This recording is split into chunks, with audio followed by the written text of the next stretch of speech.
বাড়িতে কেবল লাইনের তার নিয়ে আশাকে কেন্দ্র করে বচসার জেরে 2013 সালের 14 আগস্ট রাত 8টার সময় আচমকাই জেঠিমা প্রমীলা সর্দারকে ধারালো দা দিয়ে কোপানোর অভিযোগ ওঠে প্রমীলা দেবীর দেওর হারাধন সর্দারের ছেলে সাহেব সর্দারের বিরুদ্ধে।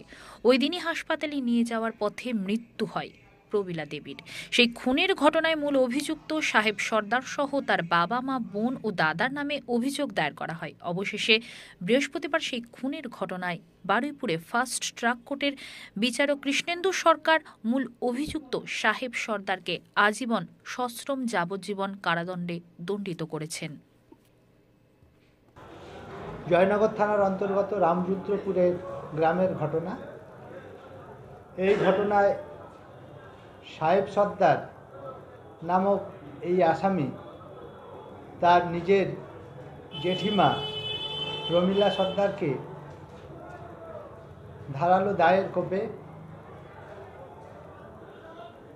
তার ডান কলার বনে আঘাত করে এবং তাতে রক্তাক্ত জখম হয়ে প্রমীলা সর্দার তার জেঠিমা মারা যায়।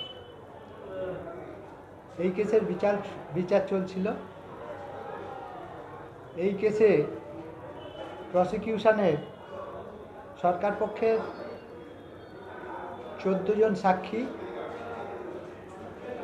আমরা দিয়ে সাকসেসফুলভাবে প্রমাণ করতে পেরেছি যে সাহেব সর্দার তার জেঠিমা প্রমীলা সর্দারকে ধারালো দায়ের আঘাতেই তাকে খুন করেছিল। এই ঘটনার সঙ্গে আরও 4 জন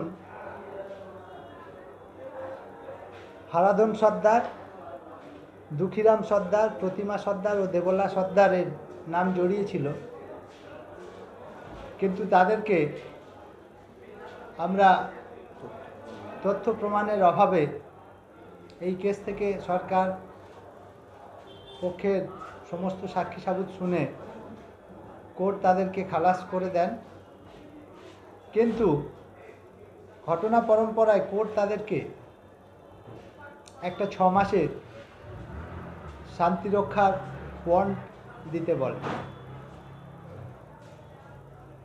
এই ঘটনায় সাহেব সর্দারকে যাবজ্জীবন সশ্রম কারাদণ্ডে দণ্ডিত করলেন, তৎসহ 5,000 টাকা ফাইন। আর অন্যান্য যে 4 জন আসামি এই কেসে মুক্ত হয়েছে তাদেরকে 2 জন জামিনদারের অধীনে 3,000 টাকা করে বন্ড দেওয়ার আদেশ দিয়েছে। আজটা কন্ডাক্ট করেছিলাম আমি সরকারি আইনজীবী রথীন্দ্রনাথ নস্কর। আমার সঙ্গে এই কেসে যারা আমাদের এসপি মনিটরিংয়ের যারা সঙ্গে ছিলেন, আমাদের পুলিশ পার্সন জয়ন্তবাবু আছেন, আমাদের সোমনাথ বাবু আছেন এবং অভিজিৎ, আর আমাদের বিশ্বনাথ বাবু, তৎসহ আরও আমাদের যারা সঙ্গে ছিলেন বিভিন্ন সাক্ষী সাবুত এবং একে অ্যারেঞ্জ করার জন্য। এবং কোর্টে আমাদের এদের সক্রিয় সহযোগিতায় আমাদের ট্রায়ালটা স্মুথলি চলেছে এবং আমরা ন্যায় বিচার দিতে পেরেছি। এই ন্যায় বিচারের খবর